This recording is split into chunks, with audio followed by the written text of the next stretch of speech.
3, 2, 1, 0.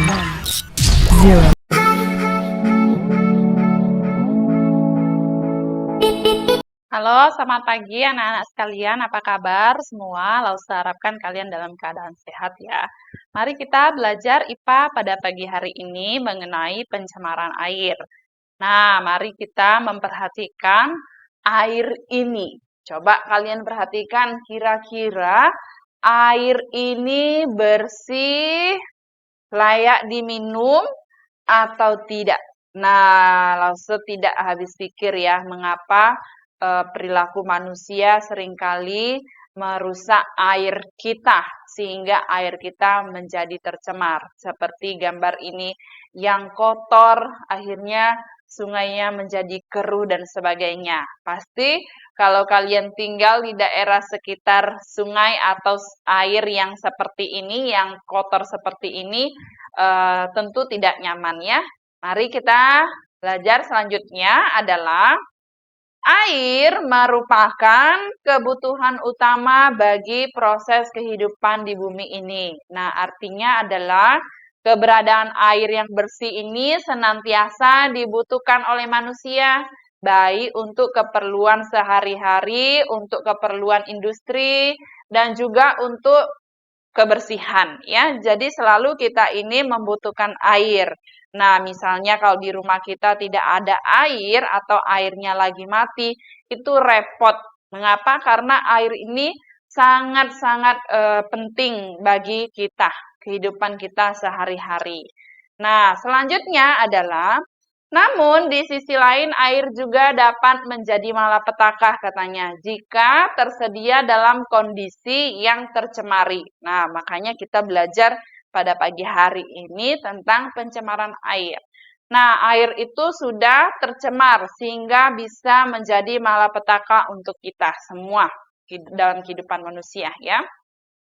Pencemaran air memiliki dampak yang sangat besar. Bahkan air yang sudah tercemar dapat mengancam nyawa seseorang. Bayangkan kalau kalian tadi minum dari air yang kotor tadi, yang Lause sudah kasih tunjuk kepada kalian. Kira-kira di sana itu pasti banyak sumber penyakit di situ ya. Mungkin juga bakteri-bakteri, kuman-kuman juga banyak di sana. Juga mungkin zat-zat berbahaya yang dapat mengancam keselamatan kita, mengancam nyawa kita. Ya, itulah artinya dampaknya sangat besar jika air itu sudah tercemar. Nah, coba kalian lihat pengertian pencemaran air. Pencemaran air adalah suatu perubahan keadaan suatu warna, rasa, dan bentuk air. Ya, jadi kalau air itu tercemar berarti warnanya pasti sudah berubah, rasanya juga sudah berubah, bentuk airnya pun sudah berubah. Itu dikatakan tercemar.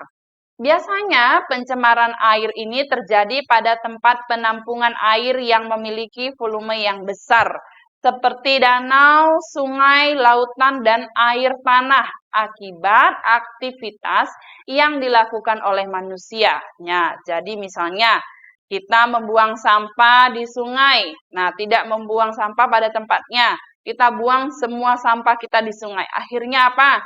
Sungai itu menjadi tercemar. Kita buang sampah di laut, bekas-bekas botol, plastik, dan sebagainya kita buang saja di laut. Nah, itu juga menimbulkan pencemaran air ya, menimbulkan pencemaran air dan pada akhirnya kita sendiri yang akan menerima akibatnya, dampaknya. Nah, pencemaran air ditandai oleh air yang berwarna, berbau, dan berasa yang sudah Lause jelaskan tadi. Air itu pasti sudah warnanya sudah berbeda atau rasanya sudah berbeda. Air dapat dikatakan tercemar jika tidak dapat digunakan sebagaimana fungsinya. Nah, misalnya kalau kita itu tadi sumber air minum kita tadi di gambar yang Lause sudah tunjukkan tadi kotor, menjijikkan, banyak sampah-sampah di situ, bisa nggak kalian gunakan itu sebagai sumber air minum kalian? Tentu tidak. Tentu tidak, karena pasti akan berbahaya sekali untuk kesehatan kita manusia. Nah, disitulah tercemar itu dikatakan tidak bisa digunakan lagi sebagaimana fungsinya, ya. Kalau harusnya air yang jernih, air yang sehat, tidak berbau dan tidak berasa, seharusnya kita bisa gunakan untuk air minum kita misalnya ya, seperti itu. Itu namanya fungsinya seperti itu. Nah, tapi ketika sudah beralih fungsi, dia sudah dikatakan tercemar. Sudah dikatakan tercemar ya.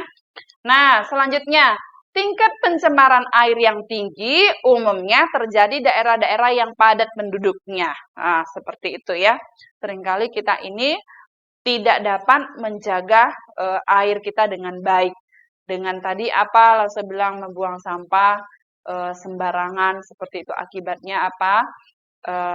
Sungai-sungai kita, danau, laut kita pun menjadi tercemar. Seperti itu ya. Nah, harusnya kita bisa dapat menjaganya dengan baik.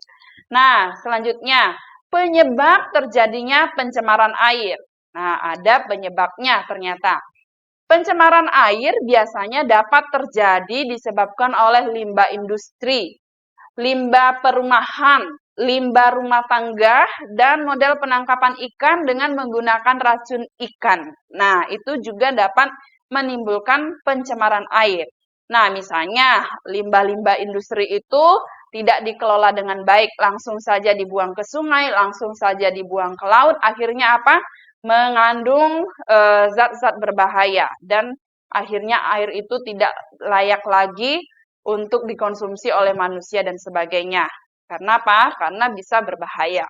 Nah, limbah perumahan, wah tidak bisa dikelola. Limbah rumah tangga, ternyata kita sebagai masyarakat masih sering punya kebiasaan tidak mengelola limbah kita, tidak mengelola sampah kita yang ada di rumah, dan tidak terkelola dengan baik sehingga apa?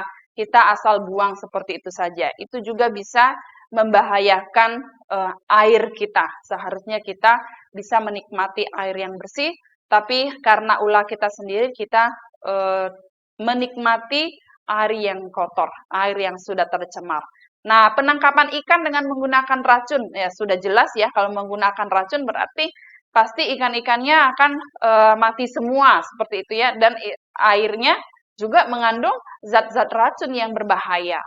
Nah, itulah yang menyebabkan pencemaran air. Nah, selain itu, sisa-sisa bahan bakar, tumpahan minyak tanah dan tumpahan oli merupakan sumber utama terjadinya pencemaran. Nah, misalnya mungkin bengkel-bengkel tidak mempunyai tempat untuk membuang oli dan sebagainya, mereka buang begitu saja tanpa menyadari akibatnya. Bayangkan kalau tumpahan minyak dibuang ke laut dan sebagainya, apakah ikan-ikan itu tidak mati dan sebagainya ya. Itu juga bisa menyebabkan air kita menjadi tercemar. Nah, dampak pencemaran air. Pencemaran air memiliki dampak yang sangat luas bagi ekosistem di sekitarnya. Misalnya dapat meracuni sumber air minum yang Lause bilang tadi. Kita tidak bisa minum air yang sehat dan bersih seperti itu. Kenapa? Karena sudah tercemar dengan ulah kita sendiri, ulah masyarakat kita. Nah, lalu hutan menjadi rusak. Kenapa? Karena airnya juga rusak, juga tumbuhan-tumbuhan mungkin juga enggan untuk hidup seperti itu ya. Ikan-ikan akan mati dan sebagainya. Kalau air kita, sumber air kita menjadi rusak atau sudah tercemar. Nah, itulah anak-anak sebagian dari dampak pencemaran air dan pengertian pencemaran air bagi kita semua. Nah, Lause harapkan kita sebagai siswa, sebagai murid, yang dari kecil kita harus belajar supaya apa? Supaya air kita itu tetap terjaga dengan bersih dan layak untuk dikonsumsi oleh kita, tidak berbahaya. Nah, kapan itu kita dapat lakukan? Mulai dari kita sendiri, kita dapat memilah-milah sampah. Misalnya seperti itu ya, mengelola sampah yang ada di rumah kita sendiri. jangan membuang sampah di sungai misalnya, atau di lautan, atau di danau dan sebagainya. Kenapa?